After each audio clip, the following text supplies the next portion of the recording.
All right, he's the man of the day here at Big 12 Football Media Days, Brett Yormark. He's the new commissioner. First of all, Commissioner, welcome. Thank you. What do you think about, our area? I know you're going to be here now with us in North Texas. What do you think so far? First blush. I'm loving it. So I've had some exposure to the market. Yes. I was here for the NBA All-Star Game. Obviously at NASCAR, we raced here, still do. In fact, yesterday I got a really beautiful text from Eddie Gossage. The one and only. The one and only, who reached out to me just to welcome me to the community. And I have some friends here, which is great. My wife has friends, so we're excited to be part of the community. Got down last weekend, started looking for places, experiencing the restaurant scene. Yes. Great food here in Dallas. So I'm really excited. My kids are with me. They're excited, so we're off to a great start. Well, let's start with your background. Obviously, most recently, executive with Rock Nation. You spent that time in the NBA as the CEO of the Nets.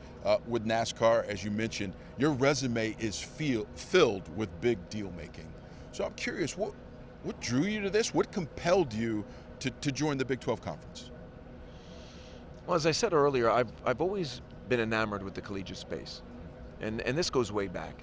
When I thought about my career and where it would go, I always thought maybe being an AD would be something that I would gravitate to at some point in my career. Did not think a commissioner opportunity would present itself. Obviously it has, and I've embraced it and looking forward to it. But the evolution of the collegiate space is very similar to where I've been. When you think about deal making and to some degree the professionalization of the industry. So I do think my skill sets are very transferable. And listen, I got thrown into a deal already. Right. When you think about conference realignment, and those are big opportunities, no different than what I've faced before. So, that big deal mindset and mentality, I think I'm going to experience that here too. But I'm also experiencing other things when you think of student athletes and doing good and making a difference and using our platform to bring about real positive change. So that's a part of it too. That's very important to me and something I spent a lot of time on at Rock Nation. They're a purpose-driven company, and I know we are as a conference as well. But I think just everything that defined the role is something that either I've done before or am very intrigued by, so I'm looking forward to it. College football is in such a state of flux, and you kind of mentioned it. And when you talk about your skill set, what's that one trait that you can bring to this party to make sure that the Big 12 will be at its best moving forward? Well, it's a great question. Thank you. And I'm digging into some of the nuances when it comes to CFP and just the football space in general here at the Big 12. But I think I'm a consensus builder. I've been able to do that pretty successfully. Think about that move from Jersey to Brooklyn, and all the challenges that came with it. And I was able to get people together, bring them together, galvanize them, in fact, and we ultimately had a pretty good result. I think I'll be able to do the same thing here. I know there's different perspectives and agendas, no different than where I've come from. My goal is to bring them together and do what's not only right for the conference, but for college football. And as I get my feet wet, get more acclimated, obviously I'm going to spend a lot of time with Bob, and he's going to be a great resource for me. I think I'm going to be able to move that dial a little bit, and I'm looking forward to it. Listen, you come off as confident, and you said that that's part of what you want to project. Someone in your stance would certainly want to do so. Where does that confidence come from, though, Brett? I'm curious. Well, it's interesting. Someone asked me that question earlier, and it comes from my mom. I grew up in a single-parent household. My mom worked tirelessly to support her children, myself, my twin brother, my sister.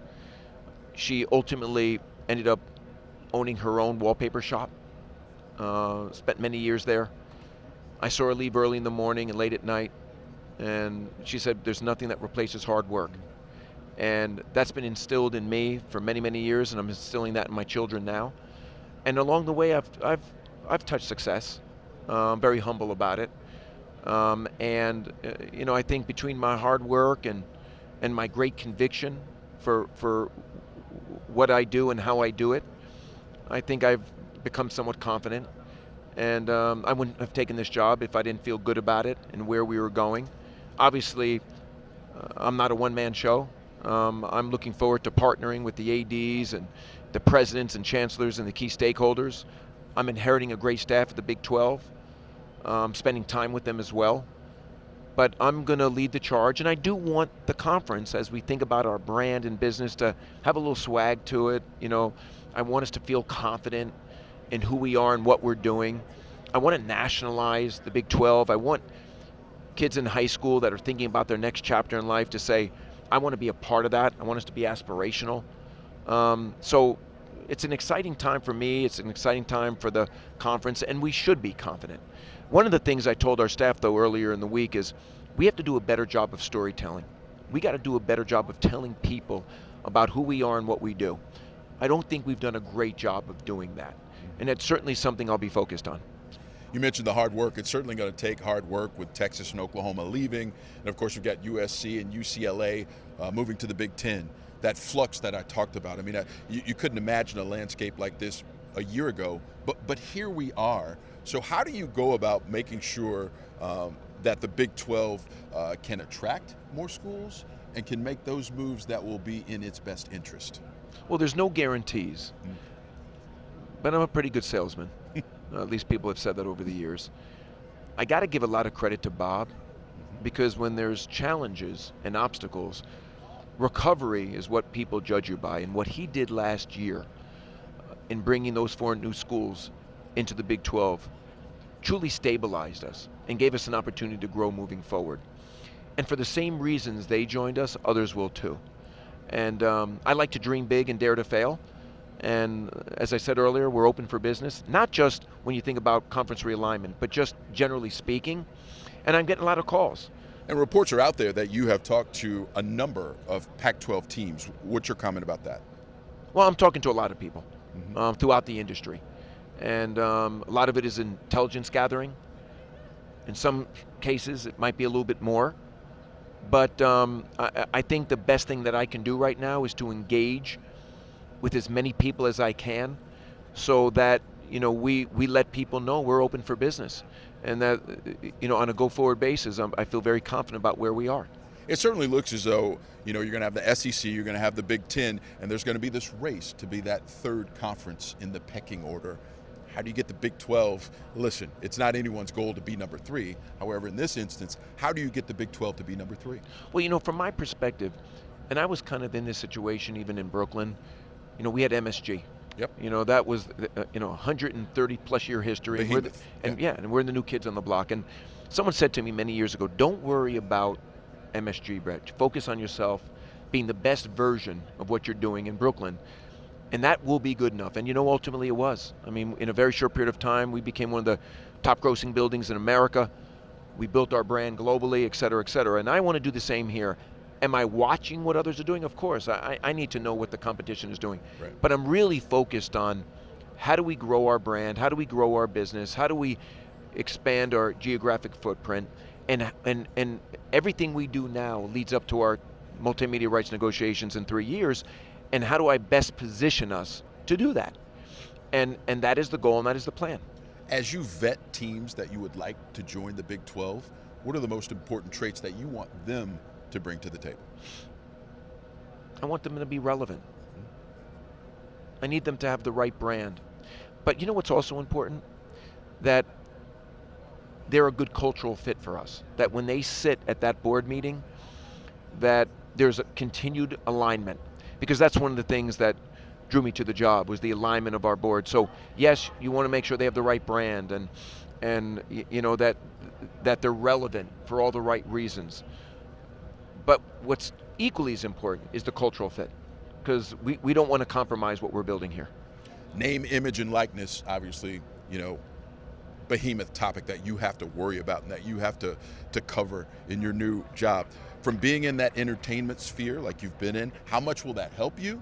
How much can that, entail Big 12 universities an opportunity to try and evolve with the times in terms of NIL? Well, as far as NIL, I've touched it through a different lens at Rock Nation. I mean, we looked at it as a way to connect with student athletes earlier in their careers. Our philosophy is, if you like us during NIL, you're going to love us when you ultimately go to the next stage in your career. Right. And we were pretty successful at it. this past year. So I saw it through that lens. Obviously, I've got to pivot a little bit and see it through a different lens. But as I said earlier, I think I'm an advocate of NIL. I think it's the right thing. Do I think we need to have some guardrails? Absolutely. Do I think there needs to be uniformity and consistency? Absolutely. Can we use it as an inducement for recruitment? No, we can't do that. It's got to be value add.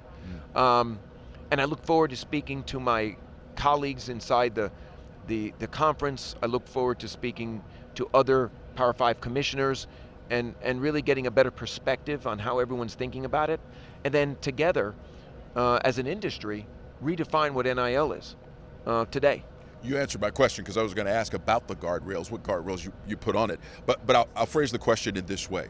How do you ensure that there's parity in terms of NIL moving forward? Because I do believe, and Nick Saban talked about it just yesterday on a podcast, Alabama head coach Nick Saban, he's fearful that there will be some loss in parity with the way that NIL continues to evolve. How do you ensure that parity? I don't have the answer to that right now, but I will shortly as I dig deeper into the subject matter and better understand it. But it is a concern and one that needs to be addressed in however we think about NIL moving forward. Saban also mentioned just the challenge that all conferences have now and all universities have now with college football. Bottom line, when the rubber meets the road, what will allow the Big 12 Conference to continue being the power conference that it has been for so long?